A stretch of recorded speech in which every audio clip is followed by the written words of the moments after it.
એટલે આપણે આ ઉદાહરણ 10મું જોશું પહેલા. જો કે આમાં 3-4 ઉદાહરણો આપ્યા છે, એ બધા આપણે પહેલા ઉકેલના પહેલા પ્રમાણે જે આપણે એમ કે 3 જુદા જુદા ઉકેલો આવ્યા ને, કે કાંઈ એક ઉકેલ હોય, કાંઈ એક પણ ના હોય અને કાં અનંત હોય. આ બધા 10, 11, 12 ઉદાહરણો એક પછી એકના છે. એટલે પેલો જે દાખલો આપ્યો છે એનો એક ઉકેલ મળે છે, એવું આપણે અહીંયા સાબિત કરો. એટલે આપણે જો એના એક પછી એક સ્ટેપ જોઈએ કે 9x માઇનસ આપણે લખીએ એટલે કે 9x માઇનસ 4y બરાબર 14 આ એક સૂત્ર આપ્યું છે. અને બીજું સૂત્ર આપ્યું છે 7x માઇનસ 3y બરાબર 11. 7x માઇનસ 3y બરાબર 11. એટલે હવે આ જે બે સૂત્રો છે એમાં આપણે જે પેલા જે રીતે આપણે પેલું ગણી ગયા એ રીતે મળે કે a1 ના છેદમાં a2 લઈએ બરાબર b1 ના છેદમાં b2. એ જે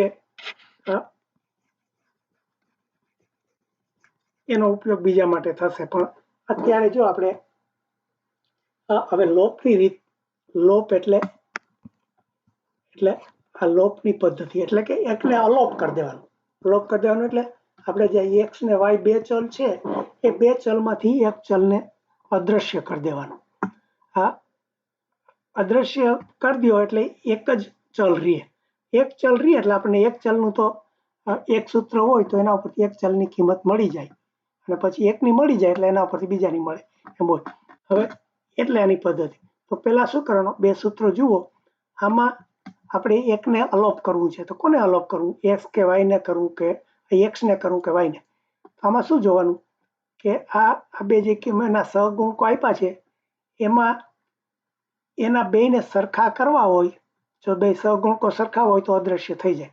તો આ 4y છે અને અહીંયા 3. તો આ પહેલું સૂત્ર છે એને હું આખાને જો 3 થી ગુણી નાખું એટલે આ 9x માઇનસ 4y અને આ બરાબર આ 14. આ આખાને હું 3 થી ગુણ નાખું અને આ જે 3x છે એને 4 થી ગુણ નાખું તો શું થાય, આ જે y છે એ 4 તેરી 12, 4 તેરી 12 બે સરખા થઈ જાય.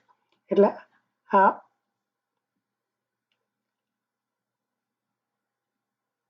આને આપણે પહેલા ગુણી નાખીએ પછી આ બીજાને કરશું.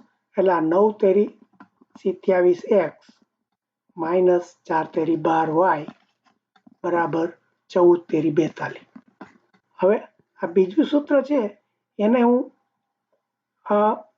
4 થી ગુણું, અને જો હું 4 થી ગુણું તો શું થાય, તો કે આ 7 ચોક 28x પછી આ 3y ને 4 તેરી 12y બરાબર 11 ચોકું 44.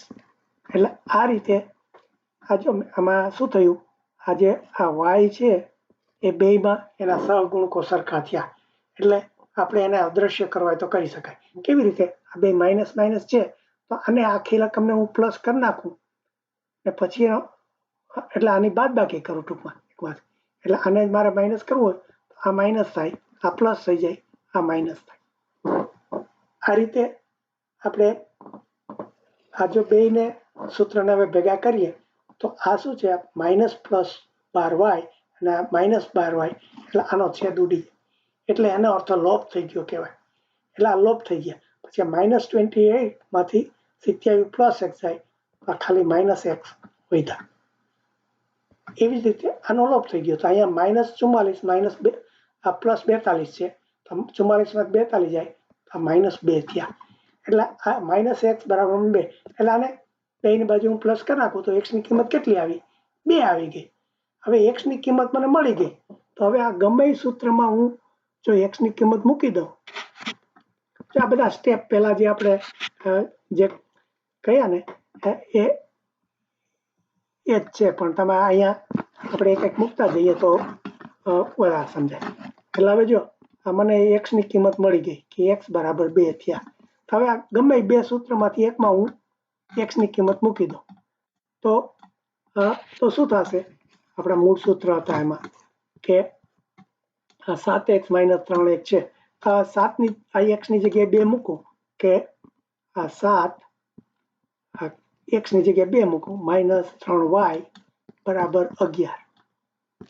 તો શું થાય?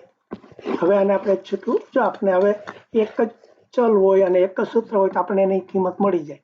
એટલે તો આ 7 × 14 -3y બરાબર 11. હવે 14 ને પેલી બાજુ મારે લઈ જાય તો શું થાય? માઇનસ થઈ જાય. તો -3y બરાબર 11 - 14. તો આ -3y બરાબર 11 માંથી 14 જાય તો -3 થયા. હવે જો 3 ને -3 ને આપણે આ બાજુ લેવા હોય, આ છેદમાં લઈ લઈ -3 તો શું થયું? -3 - 3 ઉગી જાય એટલે 1 થઈ ગયો. એટલે એનો અર્થ શું? y ની કિંમત 1 થઈ. તો જો આવી રીતે આપણને હવે x ની કિંમત 2 મળી, y ની કિંમત 1 મળી. એટલે બસ આ એનો ઉકેલ થયો. એટલે આવી રીતે આપણે બે સમીકરણ હોય એના ઉપરથી આપણે આ બે x ને y ચલ છે એની કિંમત શોધવી હોય તો શું કરવાનું કે પહેલા આને જોવાના બે સૂત્રોમાં કોઈ એવા એને કેટલા આખા સૂત્રને આપણે જો એવી રીતે ગુણીએ તો આ રકમ સરખી થઈ જાય. એટલે આ જે 4y ને 3y છે આને તમે 3 ગુણ નાખો, આને 4 ગુણ નાખો તો બે 12y થઈ ગયા.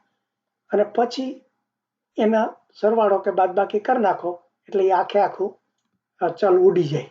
એટલે એનો લોપ થઈ ગયો. કે પછી x વધ્યો તો x નો જવાબ આપણને મળી જાય.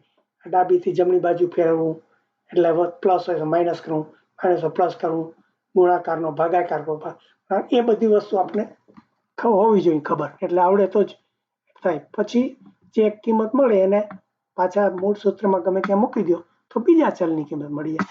એટલે આ રીતે એને આ લોપની રીતથી આપણે આજે આખું સમીકરણ મેળવ્યું. એટલે જો x ને y ની કિંમત આવી રીતે આવી. હવે આ નોંધ છે એ જરા ખબર નહીં અટપટી છે. એટલે એમાં કંઈ એનાથી કંઈ નવું એટલે આ શું છે? આ સંહતિ, મૂળ સંહતિ ને જે બધું શબ્દો વાપર્યા છે. સંહતિ એટલે સિસ્ટમ. એટલે શું કહે છે? આ લોપની સિસ્ટમમાં જે